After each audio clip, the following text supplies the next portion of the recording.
Hey guys, welcome to another edition of Saints Game Talk. I'm T Rose. We got my man G Man, Sam Robb.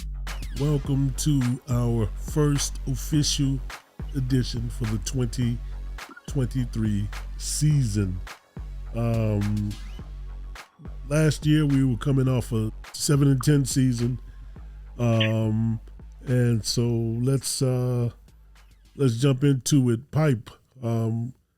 What are your thoughts after the first week of training camp? So far, I like the camaraderie. Everyone is saying the right thing. To me, training camp is not the same because they're limited what they can and cannot do because of the collective bargaining agreement. I like the fact that Kamara has taken the rookie. I read that he took him under his wing, Miller, and Michael Thomas had a press conference the other day, and he was talking about how he likes the fact that he's able to go against Marshawn Lattimore, and they working each other out and keeping each other honest. And a healthy Michael Thomas is a plus for the Saints and for the quarterback call. And the reports coming out of the camp is the defense is looking solid from everything I've been reading. I just want to add something to what you said. Kamara's doing what basically Mark Ingram did for him during his rookie season. If you guys remember, they were always stuck at the hip. Sam, what's your take on week after week one of the Saints training camp?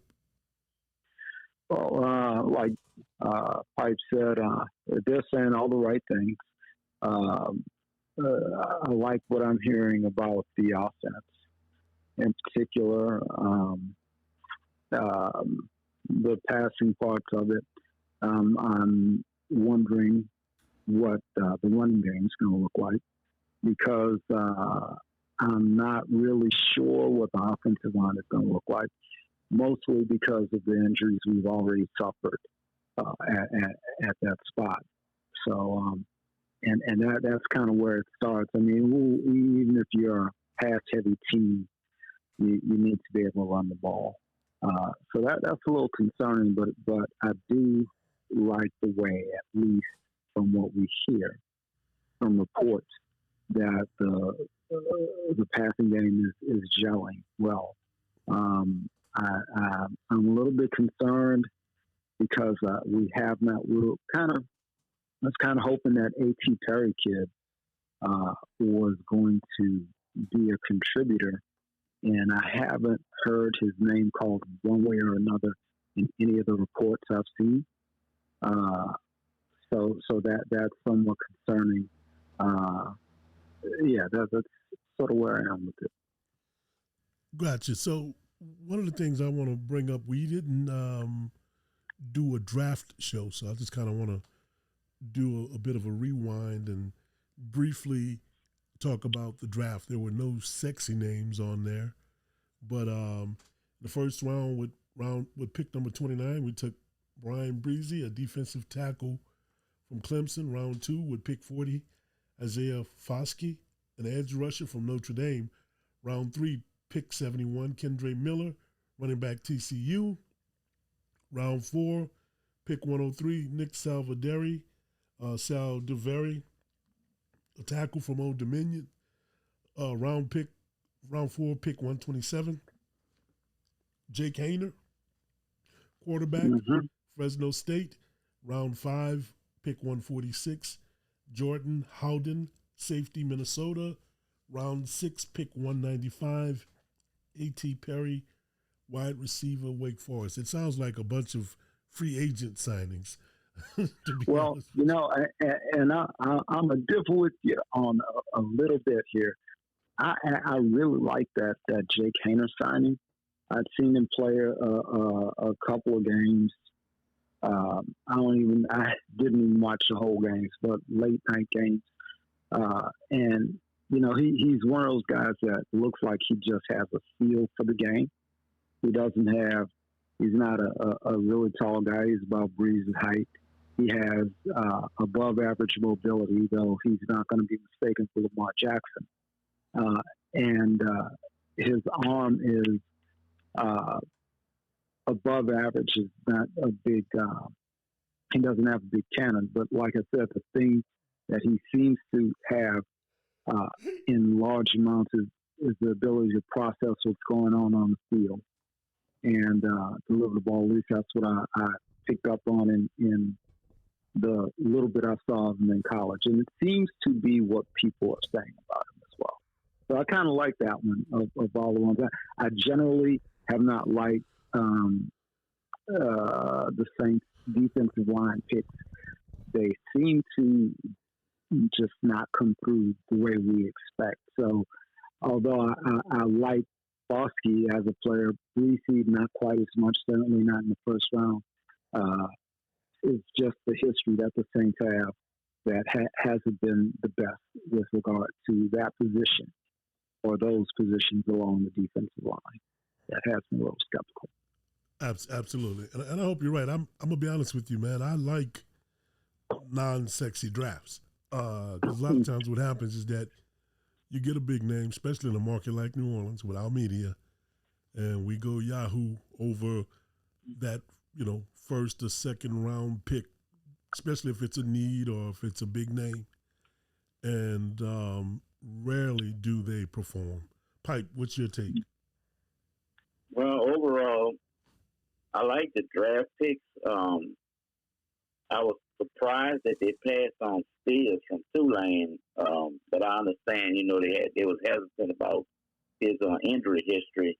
However, guys, I'm going to toot my horn because in our last call we had, I told y'all to look out for Isaiah Foskey. I really liked him when I saw him on film. So I was shocked when they picked him up. So pat on my back. Way to go. Look, man, we'll give you that, Pipe. And like Sam said earlier about A.T. Perry, I was kind of hoping that he would kind of been, like that sleeper. But he's been kind of, like you said, I haven't heard anything at all. It's like I'm wondering if he's even practicing with the team. But after they passed on the Spears from Tulane and I started doing a little research on Miller, I don't think he's going to be too bad. So, Miller is a player. We'll have to see. And between him, I'm sorry, Pipe. I mean, Sam. Between him, free agent, we picked Jamal Williams from Detroit, and whatever happens with Kamara, and I forgot what the other. Let me see. What other running backs? What veterans we have left? I believe his name was. Benjamin. Got okay. Yeah, he's still on the roster from Arizona State, 5'9". He must have been a late season pickup. Yes. Okay. I don't remember exactly when, but he didn't come out of camp with the team. No. He's got 4 years in the league. He went to Arizona State. I don't know where he played at. Let me see. Yeah, he's on the smallish side, I believe, like 5'9", maybe. Yep, 207. Let me see. Where was he before he came with he was with the Cardinals and the Texans. And he was a standout at Arizona State. No, I was just saying I didn't remember who we let go or picked up. We got a guy named Ellis Merriweather, 6'2", 225 from UMass Amherst. We got Kendre Miller, 6 feet 220. That's a big boy. And he can run through contact, my friend. Yeah, he's a kind of back. That's his specialty. We've been missing basically. Yeah. I mean, the thing is he's got a fair amount of speed as well, and change of direction. But you almost think he prefers to run over people when he gets out into the open field and he's facing the safety or a corner. Look out! Yeah, he has some good hands coming out of the backfield too. Yeah, and that's something people don't count on. You don't see that a lot. Period. A back that runs with power and runs through contact, and also being a good hands guy. So I don't know what kind of patterns he runs, but he can catch the ball. Speaking of, Jamal Williams is 6 feet 224, and from what I remember seeing him with Detroit, he's got decent hands as well. So Pike, what's your thoughts about the current roster? Got a couple of injuries early in camp, going into the preseason and then the season. How do you feel about the roster we got? Can we win? Can we compete for a chip with this roster? I know there's a lot of unknowns. Yeah, the current roster, I like the competition at all levels. I like the wide receiver room with a healthy Michael Thomas, and keep our fingers crossed. I like the running back, and I like the DBs. I haven't really looked into the D line and the linebackers. I know they got a lot of young linebackers on the roster, but like Sam said, it looks like the offense is shaping up pretty good. I think if everything works like it should, they should be a nightmare when they get within that 20-yard line in that red zone. Mm-hmm. With the backs and the wide receivers, and hopefully adding a healthy Jimmy Graham if he has anything left. Mm-hmm. It should be interesting. And we just lost a linebacker, Dowling, today to a season injury. I saw that a season-ending knee injury. Yeah. Yeah, this is the guy Wow. special team snaps for us. Mm-hmm. Sam, what's your take on the state of the roster? It's decent. I'm concerned though about the lines, the defensive and offensive line. The offensive line is more concerned because of injuries, particularly to the interior. We had a guard, Trey Williams, that was a free agent and hopefully was going to contribute. We lost him for the season, and Andrus Peat has had Trey Turner. I'm sorry. Yeah. And Andrus Peat, he's had his first injury of the season so far. He's just a guy who's had bad luck with injuries for years. But the defensive line is where my real concern is. Interior parts of the line. They did pick up a few players after losing the people who anchored the line the last couple of years. But I'm not familiar with those players. They certainly weren't standouts where they came from. Solid players, but not standouts. And a lot's going to depend on that, how we stop the run. And what we can force them into. Our defensive backfield is in pretty good shape, but if they don't have to throw the ball against us, it's not going to matter. So that's my concern. But defensive backs look good. Wide receivers look good. The tight end positions looking okay. I'm thinking from what I see, Graham might be a long shot to make the team because we know he doesn't block, right? So he's got to have to make it strictly on his receiving ability now. And that is exactly what the Saints have lacked from that position for the last couple of years. So it could work out, but it's I like him, but he's 36. Mm-hmm. Right. That's what I'm saying. Especially a guy.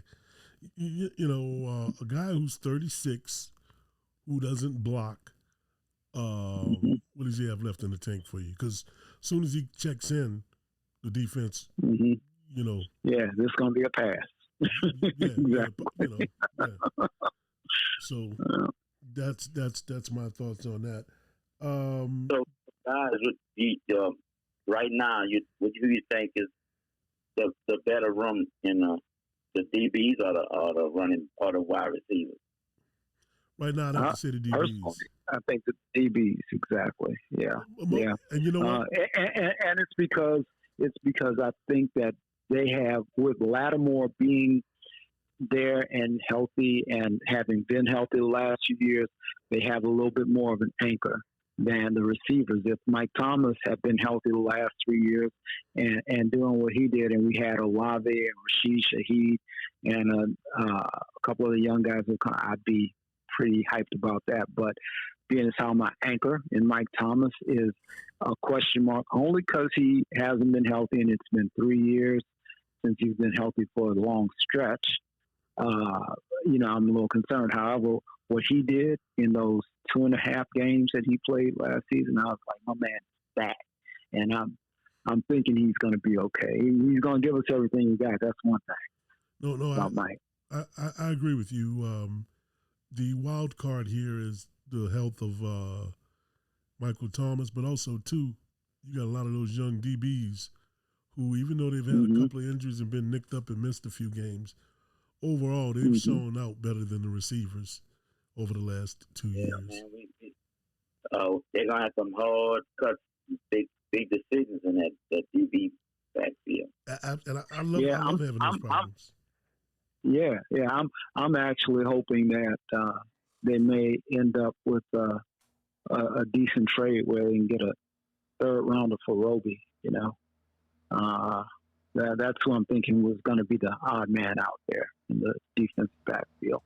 So, but we've seen seasons where we've gone through, and we wanted them to go to local high schools to pick up an extra defense back because everybody got hurt. So I think the league. I won't be disappointed if they're all there all year. Look, if you're carrying, let's say you're carrying 6 or 7 cornerbacks, 1 through 7 need to be NFL ready. You know what I'm saying? Sometimes you'll pick up a guy through the draft or whatever, and he might be a developmental project, and you're hoping that you don't need him. But with the longer season, the game is getting more physical. Seems like we get more injuries. Guys are getting bigger, faster. You need, a lot of times we'll look at the roster and say, okay, this is our starters. And we're looking at those 11 guys on both sides of the ball, but you really, really got to look at the depth of that whole roster, because at the end of the game, everybody's going to get injuries. Last couple of years, we've had more than usual, and there's no way to gauge that. I know the Saints made some changes in their training staff. Hopefully they've done some things. We don't seem, well, I was about to say we don't seem to have as many soft tissue injuries like hamstrings, but it's mostly been sprains and ACLs and all that kind of stuff, and so that's still considered soft tissue injuries. But I love having a plethora of players at a position, and you having to, lament having to cut one of these guys. And one of the things about the previous regime is they always found a way to creatively keep people around who could be potential contributors. And so we'll have to see if this new regime have that same skill set. And it was masterful the way they managed their roster heading into like the last third of the season. You know what I'm saying? Give you an example. Say, one of your our starting cornerback, what's his name? Our number one guy from Ohio State. Lattimore has got like an injury. There'd be times when they would sit him that game, saying that, hey, if this was the playoffs or we were playing for something specific, he would play. But we're going to give him that rest because we got enough depth. I think we can, especially with the matchups that we got, that we can survive through this. So that's, one of the things that remains to be seen, how well they can work magic, especially in those late season pickups when you do start signing these random people off the street, which I find most of the time, a lot of them end up signing futures contracts with us once the season is over. So we'll see. Pipe, who's on the bubble list? Who do you think are some names? My bubble list: Traquan Smith, Peyton Turner, and Zach Bond. But I tell you, from what I've been reading, Traquan Smith has been a surprise at the training camp this year. Well, he's been all Metairie for the last 4 or 5 years. Exactly. He's been killing them in the preseason. But like I said, that how much is his blocking worth to the team? But right. If he's consistently catching the ball, like I've been hearing, Peyton Turner, I think his biggest issue is staying healthy. Right. And there's a lot of young talent, that they picked up. And like Sam said earlier, we still up in the air about this defensive line. We don't know how that's going to shake out. And Zach Bone, he's starting right now, but I think he's going to have to be on that special teams because there's a lot of young talent at linebacker also. So that's the three I have. I have Jimmy Graham as a 3A, I guess, on the bubble too, because like you said, we don't know what he has left, and we really don't know, if they're going to be counting on him to be a blocking tight end. They may just no. Let me ask you guys a question about that. Have you guys? I'm assuming the answer is no. Let me ask you this: have you noticed his blocking has gotten better? The more absolutely not. Okay. No, there's been some embarrassing film out of Seattle and Chicago of his poor attempts to block. So no. I'm sorry. That's like a hell no. Yeah, I mean, finish the question. Absolutely not. No, hell no. How and dare I like you? the player. I like the player, but he is not interested in blocking at all. Maybe they didn't bring him on to be a blocking tight end. Right. Yeah, that's it. But as T pointed out so correctly, is that kind of be honest with you. Right. Yeah, no, they weren't counting on him for that. But what T said was absolutely right. If you have a guy like that, you're contributing to the predictability of your offense. At least with regard to the run pass mix.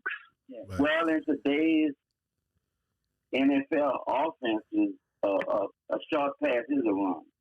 Mm-hmm. Yeah. I mean, especially but a lot of teams pass to run. But you got to understand that if the defense is expecting the ball in the air, they're playing completely differently than other way around. In other words, what you say is absolutely true. If they know it's coming, that's a whole different thing. Linebacker leverage has to be different. Defensive linemen's leverages are different. The whole way they go about the play is different. So, But yeah, and as far as my bubble list, Jimmy Graham is my number one on bubble list because they really like Moreau and they like Juwan Johnson a whole lot. And Lucas Kroll, who's a rookie last year, I think this is his second year, I think they like him a lot. And Jimmy being only what he is, that's an issue. Now, like I said, we've lacked that down the field catching tight end. So, that might serve him well. My other bubble candidate, my two other bubble candidates are Will Lutz and Jameis Winston. Wow. Okay, that's interesting. Yeah. Why do you think Jameis? Well, if Haener does well enough in training camp, they're thinking if they have to, they can put him on the field. Now Dennis Allen may be a little bit gun shy to pull the trigger on that because he knows if he's not successful this year that he's gone and depending on a rookie to come in and back up Derek Carr is that's kind of shaky, but they may bring in a third guy who's less money. And do you know how much we're paying Jameis this year? $12 million. Okay, now that makes sense. From a money standpoint. So, yeah. Right, right. So there's a number. So that's kind of what I'm thinking. And Lutz, there's a guy. I'm sorry, I can't think of his name. Another kicker in camp who Has been impressive. they seem. Yes, he can hit the ball. From what I understand, he knocks. He kicks that ball a long way. They're surprised at how hard he kicks the ball with his stature. So, And smaller guy. is it So- Blake So Group? yeah, Blake Grupe. something like yes. Yeah. Yeah. Okay. So Small guy. So, yeah, 5'7", those are my- 156. right. Those are my three: Graham, Lutz, and James. I'm surprised at that Winston. I don't think they're gonna cut him. I could see them maybe trying to trade him if somebody hurt. Yeah, Okay. yeah. I agree with you on that. That could be the route because somebody comes up with an injury. You could squint and say, "Yeah, James is a starting quarterback. Bring him on in." So yeah, If you're going to an empty cabinet, absolutely, that might be Mhm. your best remedy Right. for a quick fix to get through the season. Right. An established guy who's really a good guy, a leader. Absolutely. Just Yep. been inconsistent. Yeah. I mean, look, I love him on team. I love his attitude.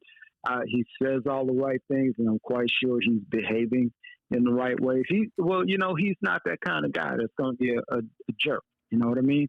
And that's a good thing to have on the team. I'm not putting him on the bubble because of anything that I don't like about him. Right. Just the numbers Exactly. and the salary and a whole bunch of little other things that, hey, this could happen. So Gotcha. Yeah, but if you could get something for him, because he's only signed a 1-year contract, if you could get something for him, that's a plus. yeah, I like him. I like that. I like that thinking. So, Pipe, let me ask you a question. You had Peyton Turner on your bubble list. Was he a first or second round draft choice? First, First. And so you think they'd trade him or just outright cut him? no, I don't think they'd cut him. I think he would, if they would be interested in moving him, I think they'd trade him. I don't know what year he's going into, but he really has to step it up this year. I don't know what This he's is number 3. fourth year, I believe. Right. Not third. This is year. third year. Yeah. So, Yeah, this is third year. Yeah, he showed signs, but he has to stay healthy, man. That's just. Yep, I heard.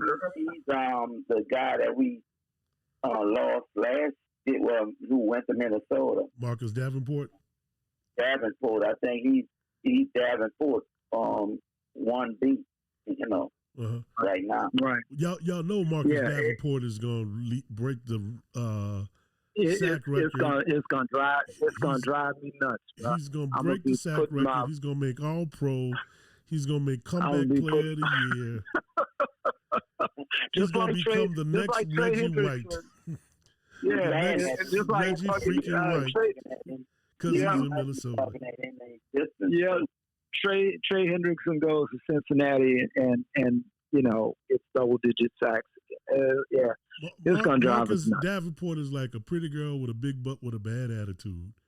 Boy, you just keep hanging around hoping something can change, hoping for the best. But at a certain point, you got to cut your losses, and I think that's what the Saints did. That's where they were. Yeah, and as I recall, I don't have the numbers, but what he signed for in Minnesota, if he would have taken that here, I think they would have kept him. But I think he may have been ready for New someplace scenery, new change. as well. Yeah. Look, man, when you're coming in as the number 1 pick, Yeah, and you got injuries and you're not on the field or whatever's going on, right. That's a lot. So to go to Minnesota, Yeah. you don't have those same expectations of the Mhm. local media and the local fan base. You're just a guy they signed that they're hoping you can Right. come in and make a difference as opposed to being an anchor, being the next Cam Jordan, Yeah. Will Smith or whatever. Right. Pike, what are your expectations? What would you like to see this preseason? Accomplished Well, I'm heading gonna into the answer that season. question right quick. Davenport got $13 million from the Vikings. Okay. My expectations for this preseason is to try to go a little less injuries. We already lost Turner, Pete. Y'all say we lost a linebacker today. I think a successful preseason is getting out with the players you want that's healthy and ready to go for the regular season. And like I always said, we got 17 games this year. About the fifth game of the year, you'll know basically which way your team is going. Plus, I think they only played 3 preseason games this year, and to me, it's just like the NBA All-Star game. It's getting to be a joke now. But let me ask you a question, Pipe. Kamara extension, I think, right now, as far as coming out of the preseason, what's going to happen with him? Right. I know he's meeting with Goodell today, I believe, before this. I want to ask both of you guys a question. Do you think we should go to 18 games and do 2 preseason games? I think anything that takes down the number of preseason games is okay. It's good with me. I actually, as much as I love football, I like to see him go back to the 16 games even. Now, I know that's not reality because this is all a money decision. But if you're asking me what I like, I don't mind a 16-game season. I agree with you. The older I get, the more I realize how just hard the game is on the body, right, and how hard it is for these guys to get up week after week and take that kind of punishment. I would also, though, I would be getting rid of Thursday night game. As much as I like to watch football, it's just too quick, man. Sunday to Thursday to play another football game. Yeah, right. Body doesn't have time to recover, man. It's hard to recover from Sunday to Sunday, but to recover, like you said, a Thursday, I think they ought to eliminate Thursday night altogether. Stick with Sunday night and the Sunday game and the Monday is cool. Right. And go back to 16. I agree with that. And also, I would even say if you're going to 16, drop the 2. You only need 2 preseason games. But we put it this way: make the preseason games count some way towards the game. You know what I'm saying? Well, to some extent. Right. It's just that then forces you to. That forces you away from your preseason mission, checking out your younger players, if it really don't count. But I get what you're saying. I definitely like, let's go to 2 and 16. I'd be great because I think that the main things that's wrong with NBA and Major League Baseball is the seasons are too long. Too many games. Exactly. None are special. And often I find myself, guys, Thursday night come on, I'm like, I'm not ready to watch football yet. It's like it's too soon. Whereas, when we were coming up, man, Thursday even for the MAC conference, man, Green and those guys. Teams with the blue field or the red field out there in the West. Yeah. Boise State. Leave the Thursdays and the Fridays to the high school. High school, man. Exactly. I'd rather watch a high school game. Give them their time. You making your money. You doing Sunday, and at the end of the season, you doing games on Saturday, 2 games on Saturday. Yeah. Right. And do it like a special type game. Or you got Thursday. They did too much. They're doing a little too much with that Thursday game. Right. And it's so hard on the players, man. It really is. It's just so. And that kind of affects the quality of those games. I do too. I do too. They're not listening to us or the players. They're listening to the green. Yeah. So but as far as what I'd like to see out of preseason, definitely Pipe is on the right track. Let's get out of this sucker healthy. Right. If you push me, the things I'm anxious to see. Kendra Miller, how he runs. A.T. Terry, like I said, we haven't heard anything from the training camp.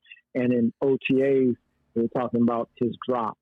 So I want to see him for myself, and I really want to see Haener. I want to see how Haener handles the team, as a QB at the QB position. Do you guys plan on going to any of the training camp sessions to see these guys in person? Man, Father Time, he's undefeated. I don't think I can take the heat out there. I was about to say, man, forget Father Time, Father Son. Yeah. And they're charging, right? Now they're charging people to go to the practice. Yeah. I don't know. They may. My dad told me that they had tickets for sale. Or they were raffling tickets to the Saints practice. Had you heard anything about that? Wow. I hadn't. Sometimes I think they give out tickets for the grandstand, or something like that. Right. But I'm not sure. They may have been selling them, but yeah, they used to have a setup where if you season ticket holder, you could go online and print out tickets. Right. Gotcha. Yeah, exactly. And it didn't cost anything, and it was just you recall. would just have preferential that let you in first or something like that because you were a season ticket holder. Right. Okay, maybe that's what he was talking about. One more thing I want to say about the preseason I'd like to see. First, I want him to get through it healthy, but I really want to see Trevor Penning get some good time in.